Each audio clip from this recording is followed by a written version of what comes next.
Baby, I can feel it, know it's coming round again. Rolling over us like a cold. Seed collectors use colour change in the seed capsules to judge the ripeness of the seed.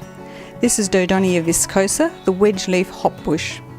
It's a very useful 2-metre shrub which is very drought resistant. You don't tend to see the flowers as they're tiny and they're without petals, but in springtime they produce these spectacular 3-cornered seed capsules that turn from lime green to pink to magenta. When they're fully mature they turn a paper bag brown. The capsule is dry and the seed is dry and firm. When you crush the capsules, the seed are easily seen. They're the brown dots here. To observe this colour change, it's good to visit the plants a few times over spring and summer to get a feel for their development. But be aware, a few hot days, a few windy days can accelerate their capsule maturity and the seed crop can drop suddenly. Now, this is one of the easy ones. You've just got to crush it a little bit and release the seed. Now this isn't a fabulous seed lot, so I'm not getting a lot of seed out of this, but I'll try it again. Here we go. Fortunately, the seed on this is seed sized and seed shaped, so it's easy to find if indeed you have any. There we go. And that's all we need to do to clean it. Sieving it, of course, and then if too much fines come through, just winnow it away. Baby, I can feel it, know it's coming round again. Rolling over us like a cold wind.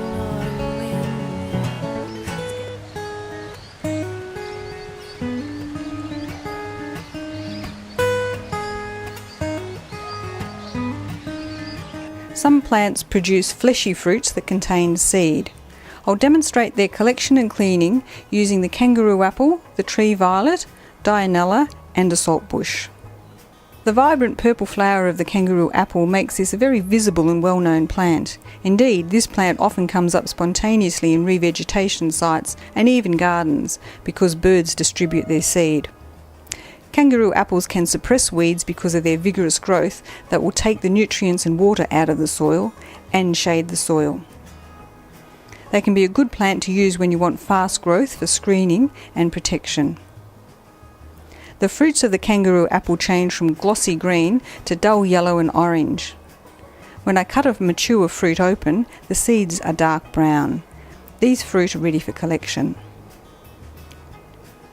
We've got the berries. And now we need to clean them.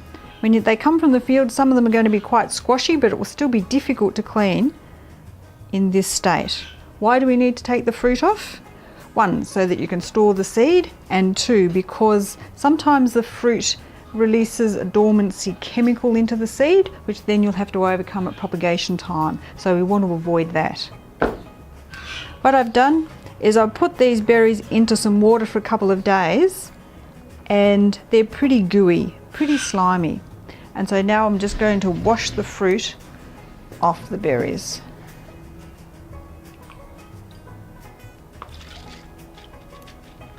Good.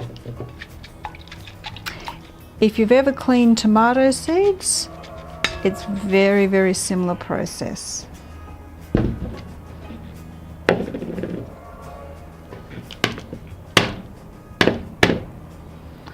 I'm just going to spread those out, allow them to dry for a few days, and that fruit will crunch away from those seeds quite readily.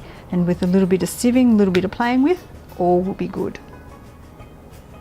Many plants in the saltbush family have fleshy fruits. The saltbush family has plants for tough conditions.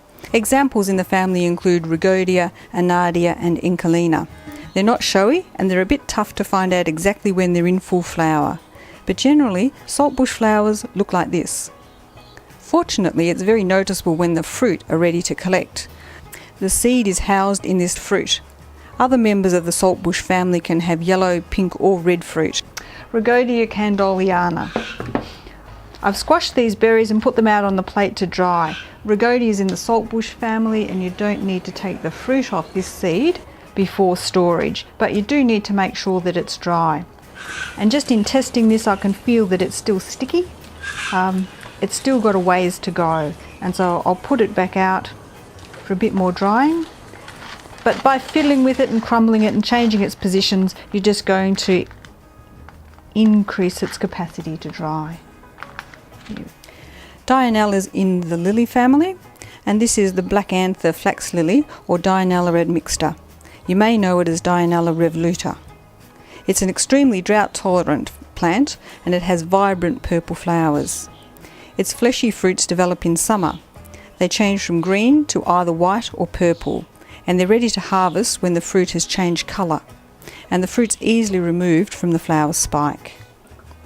Many people dry the fruit of the Dianella on the seed, and this is said to aid germination. Others remove the fruit before storage. The drying time can be a few weeks, and if the fruit isn't really dry at the time of storage, in only a couple of months the seed will go mouldy and then die. This is the flower of the Melicytus dentatus, which was once known as Hymenanthera dentata. The common name is tree violet. It's a long-lived and important prickly shrub of the creek zone. They produce hundreds of fragrant bell-shaped flowers along the stem in early spring. These have got a light honey fragrance. After flowering, the fruits develop over several weeks and change from green to white or purple. When ripe, the fruit releases easily from the shrub. These are ready. Generally, seeds should be collected into paper bags, as the seed won't sweat or go mouldy, and they're easier to label in the field. However, as this is a fleshy fruit, I'll use a plastic bag. To store them, I've put them in water and fermented them for a few days. This fermentation process should only take a couple of days. We don't want any heat to be generated because that can kill the seed. These are fairly sloppy, and I'm just going to sieve them. You might need to sieve them a couple of times.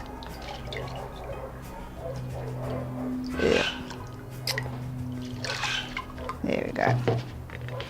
But the fruit is separating, the skins are separating from the seed, and so this shows you that it's a good time to plate them out. It sounds like a cooking show, doesn't it? And to dry them.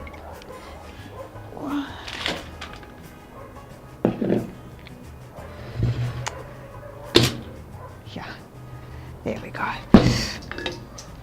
And so I'll spread them out just so they'll dry a little more easily. Keep them in a dry position, and the rest of the fruit will just crumble off in a couple of days.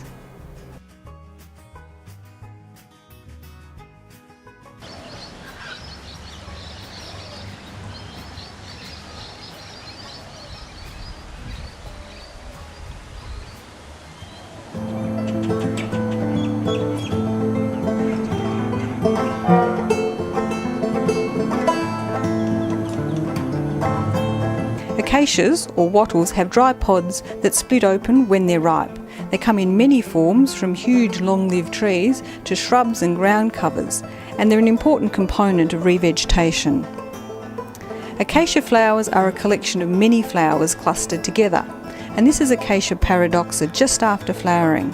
As you can see, the flower is dying back, and multiple seed pods are developing in the one flower head.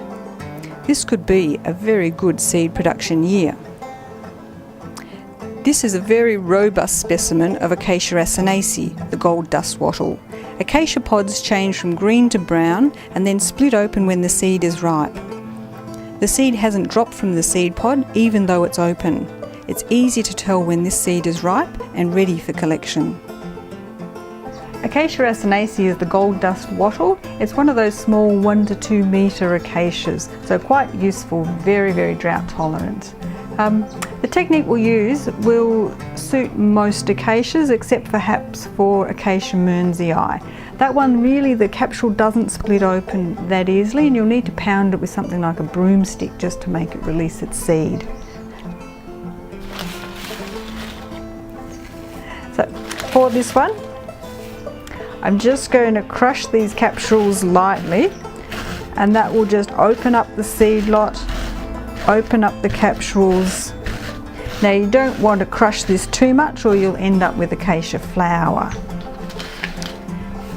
Something to consider when we're doing acacias is you can get a lot of dust, which can cause a slight allergic reaction. So it's good to consider either putting on a face mask or setting up a little fan here to keep the air moving across in front of you.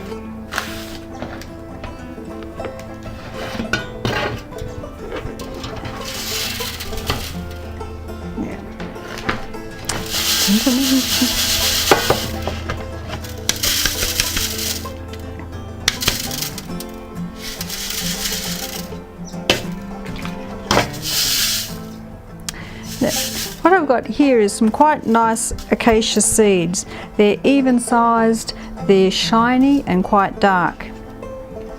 But when you look in the last pan, I can see acacia looking seeds. They're quite dull and they're smaller size, that's why they've gone through the sieve. And so this is the fraction that I would reject as being not quality seed.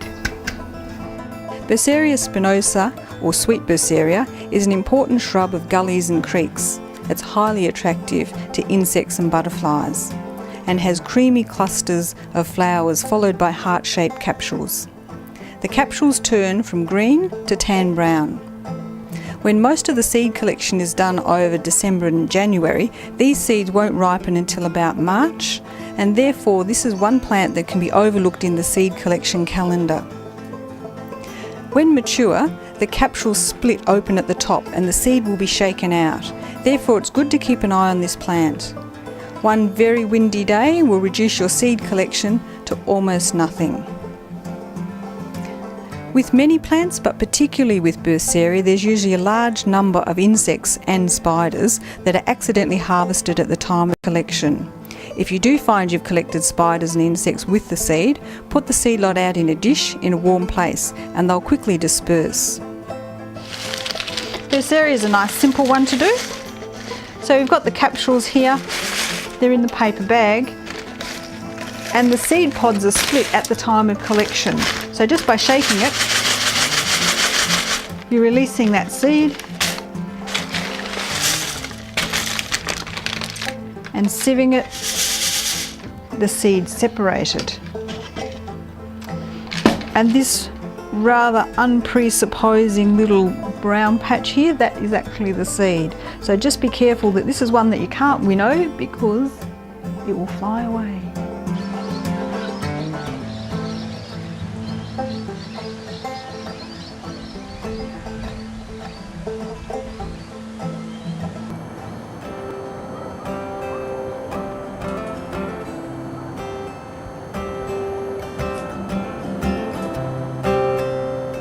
Casuarina have male and female flowers that form on separate plants.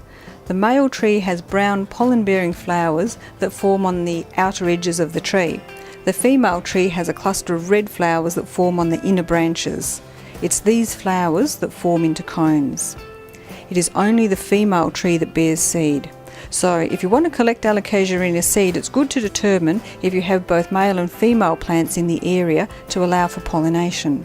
The flowers are wind pollinated. If there's only one tree present in an area, or if the trees are all the same sex, there's less likelihood of seeds being produced. Once ripe, the seeds can be removed with a small twist. They release pretty easily from the tree without damage.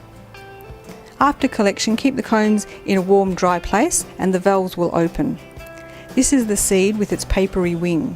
It's best to keep the cones for a few weeks as they often release their seed over an extended period. Banksias are another great habitat plant, especially for nectar-feeding birds. This is an old cone that wasn't collected last season, and the valves have opened with the heat of the summer, and there's no seed left. Most of the seed would have been eaten by parrots, and some could form the next generation of Banksias. If you put them in the oven, a traditional way to open the valves, the temperature should be very low. It only needs to melt the wax that's holding the valves together.